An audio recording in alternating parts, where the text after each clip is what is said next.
Hello learners, economics of migration I am going to speak in the Indian perspective. Okay, so first of all I would like to make you understand the very meaning of economics of migration. We all know that economics of migration can be defined as the economic mobility of migrants from one economic region to another economic region in the perspective of economic differences in jobs, wages, where migrants move from rural based economy to an urban based economy within the nation boundary and beyond. So this is the common definition through which we can understand the very meaning of economics of migration. So we all know pretty well that migration is the very important phenomena which has been taking place since the dawn of human history. But today I am going to talk about the economic dimension of migration, what kind of contribution is being made by the very concept of migration. So first of all I would like to highlight the migration. How migration can be defined, how migration in a general sense of the term. So we all know that migration is nothing but the movement of people from one place to another, and it can be in different ways. It can be understood, or the dimension of migration is different, means even it can happen or it is happening within the nation. That is called internal migration. When the migration takes place beyond the boundary of the nation, it is called international migration. Even migration also takes from rural area to urban area. So these are the different kinds of migration. So as an economist, let us try to understand the contribution of migration. So migration in fact empowers migrant workers in terms of economic independence and higher self-esteem. The other one is migration has also made a significant contributions in terms of earning foreign exchange, enhancing migrants' skills and reducing unemployment and underemployment in labor sending countries like India, Pakistan, Bangladesh, Nepal and Sri Lanka. So we know pretty well that migration is taking place from South Asia or the South region to the North. So that is very important, and already we have highlighted and we have understood the very meaning and the what kind of contribution is being made by the migration. And here when we talk of migration, we need to discuss about migration in terms of the gender also. I think migration consists of male and the female, and we have already discussed in the previous lecture that how both are contributing and both are equally participating, because if you see the share of women in the migration endeavor, they constitute almost 50% of the migrant population. That is very important. The one thing is again very important that needs to be highlighted, that migration is a phenomenon which has been taking place for a long period of time, and now it is considered to be the inevitable part of the social aspect or the human aspect of the life, and it is also contributing in a big way to the two society, to the two economy, means the labor sending countries and the labor receiving countries. So we can understand this kind of thing in case of India and the Gulf on the other hand. So how it is working, how it is beneficial, and what kind of impact migration could made or has made, that is very important. So already it has been highlighted that let us try to understand. In 2010, the flow of international remittances to developing countries stood at the US 325 billion. That rose to 406 billion in 2012. There is a growth of 6.5% over the previous year. So this is very important because it is going to make a much headway in the what we call it in the labor sending countries, especially in case of South Asia, and these flows rose to 8% in 2013 and 10% in 2014, and this had reached up to 800 689 billion in 2018. So this number is increasing like anything. Means the remittances or the inflow of the remittances is increasing like anything. And there's a I think this lot of studies has been done by the economists, and they have come with their finding that it is contributing immensely so far as the case of reduction of poverty is concerned, and unemployment to a large extent is concerned, and it is contributing for the progress and the development of the nation. It is also very helpful in reduction of the social gap. That is very important, because the migration which is taking place, that is taking place from the deprived sections of the Indian society.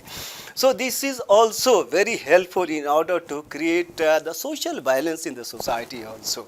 So here, so we all also must understand the very concept of the remittances. Already I have discussed the quantum and the volume of the remittances.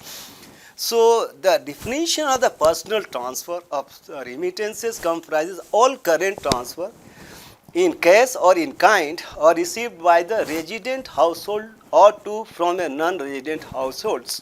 This definition has been given by World Bank Group, and here it has been given that the personal transfers plus compensation of employees less taxes, and then capital transfers, and then social benefits. So combining together will give you the social benefits or the economic benefits. So here remittances usually are understood as the money or the goods that migrants send back to their families and the friends in origin countries are often the most direct and the well-known link between the migration and the development.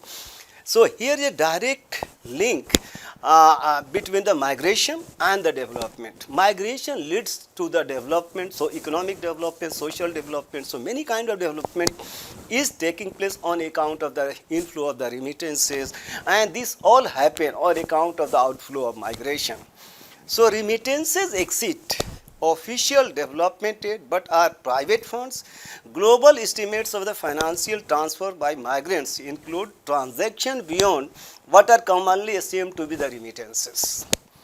Remittances can also be of a social nature, such as the ideas, behavior, identities, social capital, knowledge that migrants acquire during their residence in another part of the country or abroad, that can be transferred to the communities of origin. Means labor sending countries, means not only economic remittances but also the social remittances. That includes, or that could be understood, the ideas, skills, behavior, identities, social capital, and many kind of things. Knowledge means when they go there, they work with a sophisticated kind of technology, and after getting back to their origin countries in South Asia or for that matter anywhere, I think they become rather more skilled. So in a way, social capital also and ideas are also, I think, increased in that case. So what is the role of the remittances? I think remittances sent by migrant workers contribute significantly in foreign exchange earnings and GDP growth of the nations. And there is a study done by many economists and social scientists in all these countries, for example, India, Bangladesh, or Nepal, Sri Lanka, and even Philippines. So these are the leading countries from South Asia, Southeast Asia, from where migrants have gone to different parts of the world, especially to the GCC countries. So here it becomes very important to understand remittances sent through informal channels, because here there is a need to understand this aspect. Means remittances, they also enhance economic betterment of migrants' families. So on account of this migration, they are helpful in order to increase or in order to raise the standard of the families to which they belong. And these remittances are considered to be the engine of economic growth for many developing countries like India and all South Asian countries, because these are the countries which are the leading countries so far as the case of migration endeavor is concerned. Remittances sent through informal channels are considerable in many countries, especially in all these South Asian countries like India, Bangladesh, Philippines, Sudan. And why I am saying that there are two channels through remittances come to these origin countries. One is a formal channel, other one is the informal channel through friends and the other one. So this is very important. So true value of remittances are likely to be much higher as only a portion of the total remittances flow through official channels, mean through the formal channels. So here it becomes very important to know which are the countries, which are the important one, leading one, from where remittances come. So United States remained the top remittance sending country. So in case of this country, USD 68 billion, and that is followed by United Arab Emirates, means UAE 44.4 billion, and Saudi Arabia comes thereafter 36.1 billion. So these are the three leading countries from where these remittances are coming. So this is very important to understand. And according to the recent data of the United Nations 2020, again I would like to highlight that the number is increasing, means I am talking of the volume of the migrants. So that has gone up to 281 million of migrants across the globe, and it is accounting to 3.5% of the world population. This is very important. So we cannot deny, I think there is a need to study these migration patterns, trends, because it is going to help to understand the migration, and we will be able to come with a good kind of policy intervention, and we are going to help in order to achieve or in order to work to realize the, I think, sustainable development goals. So according to international migration reports of the UN, 2019, there was 30 million migrants in the GCC states. Among them, South Asian countries accounted almost more than 60% of the total migrants, where proportion of migrants were accounted to 31 plus percent of the total migrants in the GCC country. So here, I think here is a region that is our extended neighborhood, means the GCC countries, Gulf Cooperation Council countries. Over there, it is very interesting to point out that over there, more than 50% of the population belongs to the expatriates. So very interesting to understand. Almost that much percentage, to which already in the slide it has been given. So what is the inflow of the remittances, especially in India? That is very important to understand, because this area, when we talk of migration, and that too of in case of India, I think this becomes very interesting to discuss, because this data has been taken from the World Bank Remittance Matrix data 2021. So there is the inflow of the remittances in India, and that has been taken. So I am just highlighting because the facts have been given. In case of Saudi, why this region is so important? See the case, these 6 countries, Saudi Arabia, Oman, Bahrain, UAE, Kuwait and the Qatar. We have had a very strong relation. So in order to understand the economic importance or economic impact of migration, there is a need to understand, there is a need to discuss this. So in case of this GCC country, 58% of the remittances, to which we all are saying that we need to see this thing, and 58% is coming from that region. And if you rely the data of the World Bank as of now, latest data, 125 billion US dollar India has received, and leaving China and the other countries far behind. So here it becomes very important to discuss that how the inflow of the remittances are happening in our own country is again very important. Rest of the world, 42% it has been given, and the total is almost 100%. So in case of the GCC, 58%, and the rest of the world, 42%. So this is very important, inflow of the remittances in the case, and it is not happening to our own country only, but almost every South Asian countries, India, Pakistan, Bangladesh, Sri Lanka, Nepal.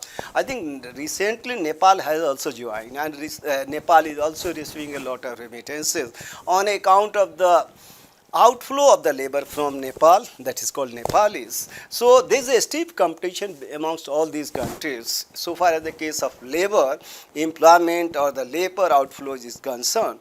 So this is very inflow of the remittances from the GCC states to India as compared to rest of the world. If you see the scenario over here, again this becomes very important. What is the bifurcation or the inflow of the remittances that is happening from the GCC, Gulf Cooperation Council state to India as compared to rest of the world.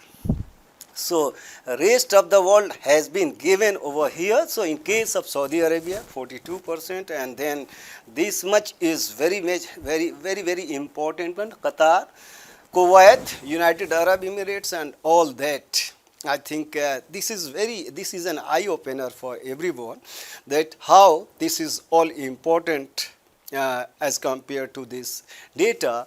So here let us now discuss something which is again very important. What are the variables for the study of economics of migration? I think we all are pretty sure that we need to see the linkages between economics and migration and globalization. These are the three very important variables. How it is going to reinforce the variable in the study of economics of migration. So in this globalized era, how migration is being affected or how migration is working. So on account of the globalization, there is a free flow of goods, services, so human mobility is taking place like anything.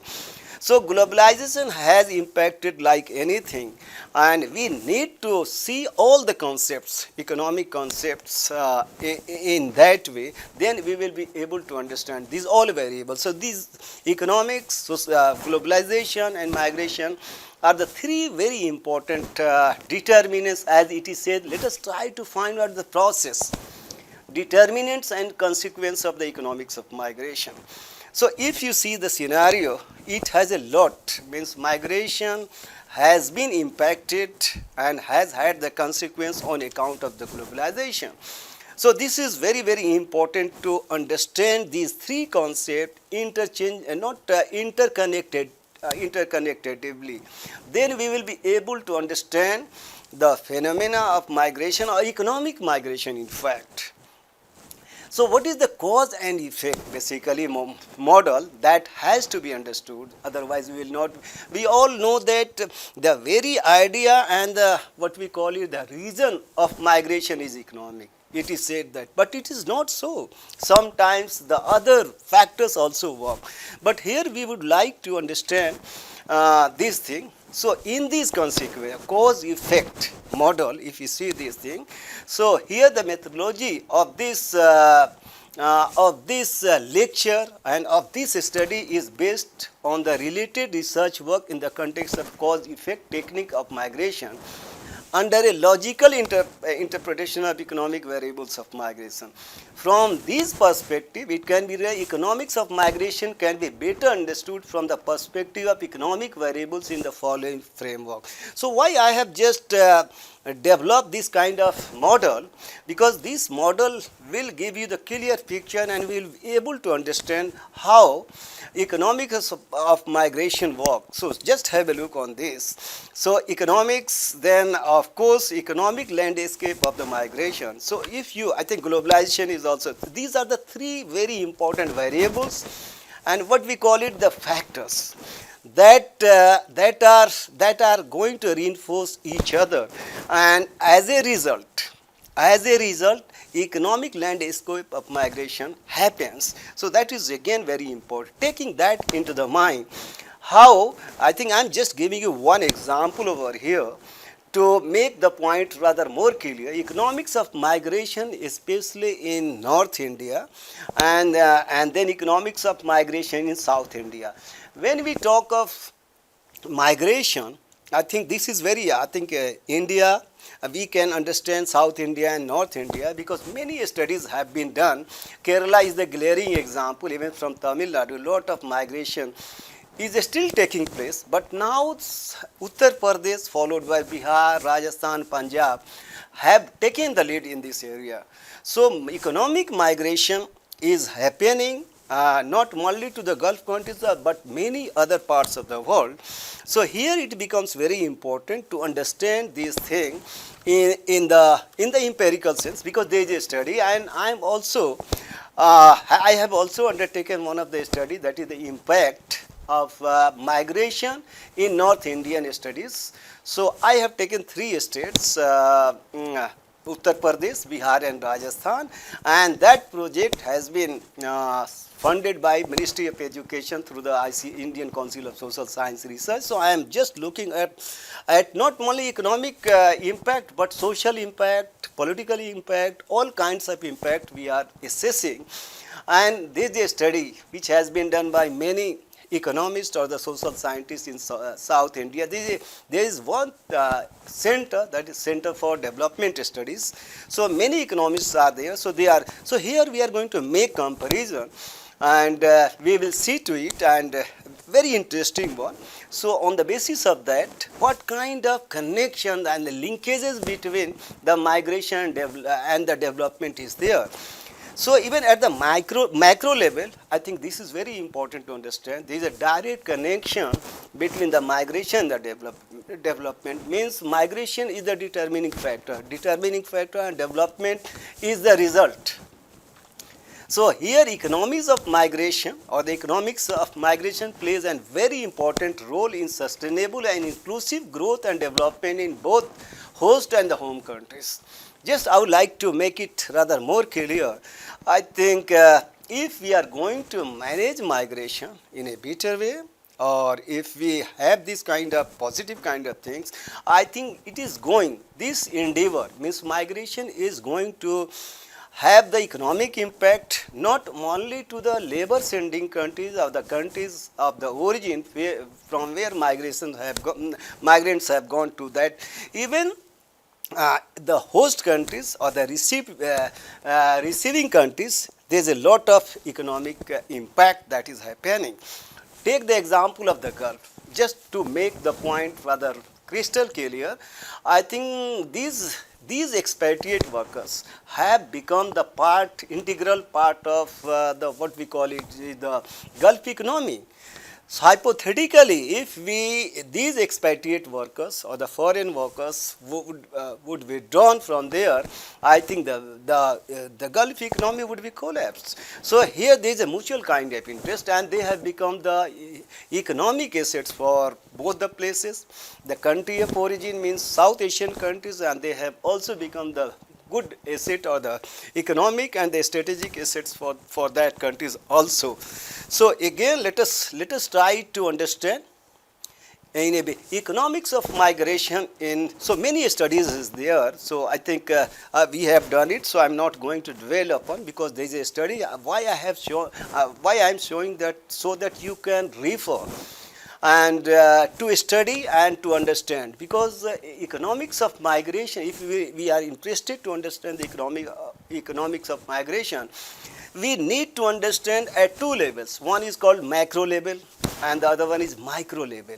So I think micro level becomes very important, as in the sociology of migration we have tried to understand the empirical perspective and then theoretical perspective. So what we basically are interested to understand over here, so how can we build the theory? We build the theory on the basis of the data we collect from the universe or from the migrating area. So on the basis of that, so a lot of studies have been done, but again I would like to point out that this is the area.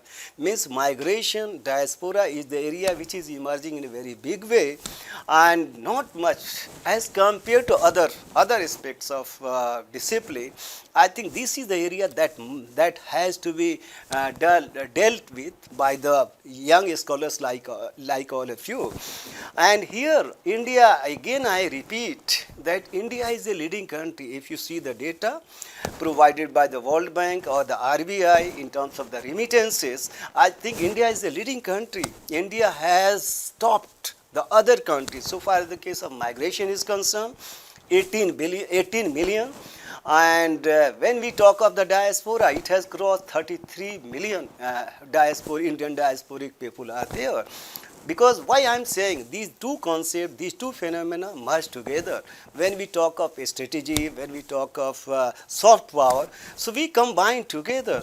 And so far as the case of remittances are concerned, I think we receive remittances on account of diaspora and the migration, both the things. And there was a ministry which was established in the early 21st century. So now that ministry has been merged with the Ministry of External Affairs, and there is a separate, I think, division within that deals with the diaspora and the migration. So that is very interesting to know. And here I would like to bring to your kind notice that since it is a leading country, so there is a need to study and there is a need to establish some of the centers, departments, so that we will be able to reap the benefits and we will be able to understand different aspects and the dimensions of migration. How migration is going to help in case of poverty, in case of unemployment, in case of many things. I think this is very important to share with you all. And one thing again I would like to highlight with all of you, so far as the case of India is concerned, India is having the benefit of demographic dividend today. Means 66% of the world, India's population belongs to the category of the age group of 15 to 35. So it's a golden opportunity for India to transfer or to convert this young population into the human capital or the human resource. Our economy is also a larger economy, and this economy also needs a lot of human capital.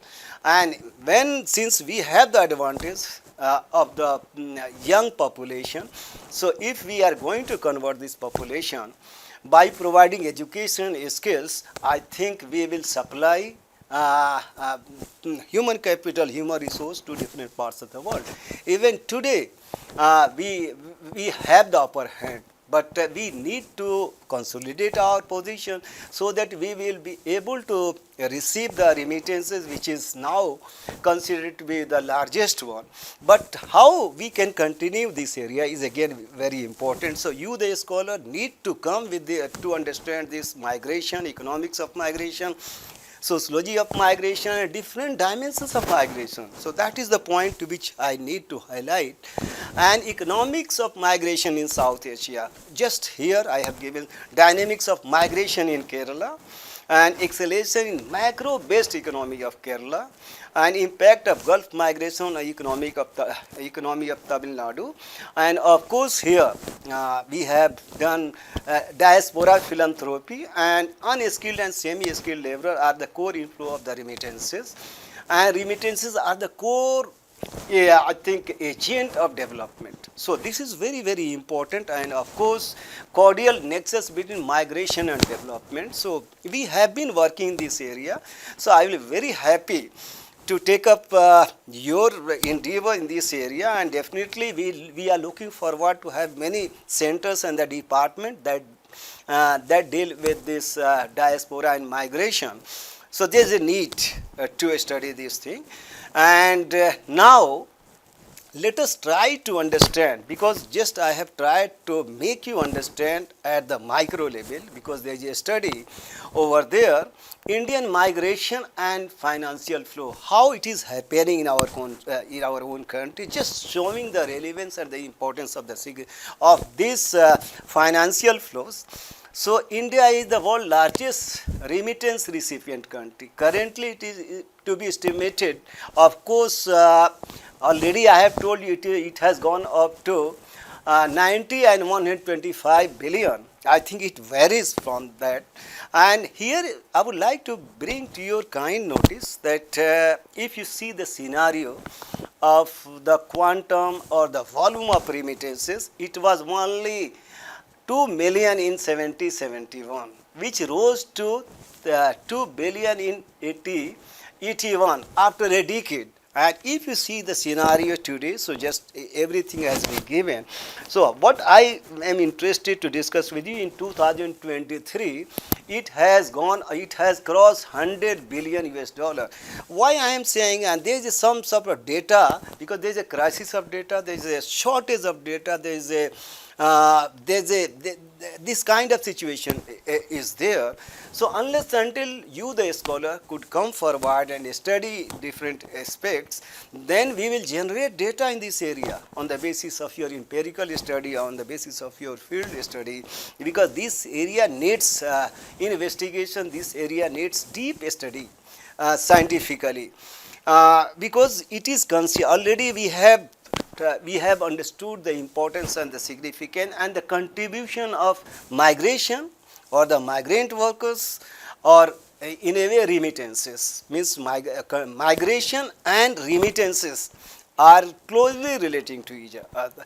Outflow of migration gives the result of the inflow of the remittances. So here I would like to show you this data in 2021. See which are the countries basically which are leading remittances sending countries to India in 2021. So if you see this total in I think 2021, now it has crossed 100 billion. So 89 million is here. So here UAE and United Arab Emirates, UAE, and then USA, Saudi Arabia, Oman, Kuwait, UK. So these are the 10 countries from where India receives remittances. So what is the impact of as a whole of this migration? So basically migration from India is not only helping to reduce the situation of unemployment, but also we are earning foreign exchange. And this migration endeavor has reduced poverty and brought prosperity in the migrating regions. So already we have talked about all these Indian states, migration is taking place and the remittances are coming to all these Indian states. Previously in 70s only South India was the case, but now it has come up to North Indian states. So this is very important to discuss with you. And of course, this Gulf remittances has improved the income level of the migrants' households considerably. So just we have given on the basis of the data collected from the field, means North Indian states, South Indian states. So we have come with the conclusion. And this rising level of this rising income level has improved the consumption, investment and saving patterns in migrating areas. Having worked in the Gulf, they become more skills. As we say that social remittances is also not only economic remittances, social remittances are also the benefit of the migrant. Hence, they are considered to be economic assets, and it is also seen from the IR perspective. So they are considered the soft power also. Expatriate workers are also the backbone of the Gulf economy. So in a nutshell, so I think I should not take much of your time. So let me try to sum up this. So in conclusion, we can say that the economics of migration is an economic phenomena by the economic function of migration on a global level and in the context of India. So we have seen, that's why it is said that it has become, it is considered as a part and parcel of sustainable development goals, and 17 goals are there. So this migration endeavor is going to realize or is going to fulfill or is going to help in order to achieve 17 goals. So that is a big task it has been given. So economic dimension of migration creates an economic landscape, and economic landscape leads to migration. So, migration is economic phenomena where economic aspects of migration creates the economic boundary of migration within developed economic regions. So, this is very important to discuss with you. So, what basically in a nutshell I can sum up that migration endeavor or the phenomenon of migration must be studied, must be understood, must be discussed so that we can realize or we can use this migration for the benefit of the society, how this migration remittances are going to benefit the society, especially to India. When we help, when we take the help with the migration endeavor, definitely we are working in the direction of fulfilling or realizing the I think vision of the Vikshit Bharat or the developed nation, because India has the vision, our great nation has the vision to take our country in the club of the developed nation by 2047, when India will celebrate its India's independence centenary celebration. So at that time, I am sure that your interest is going to help, because you all are the young and the budding scholars.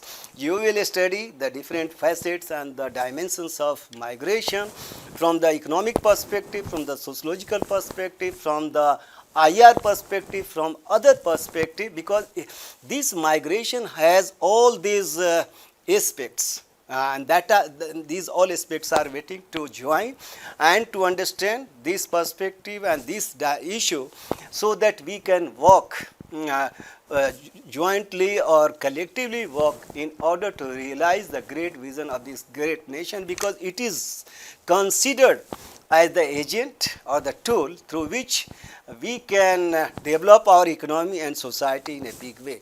So with these words, once again I am very thankful to all of you. Thank you.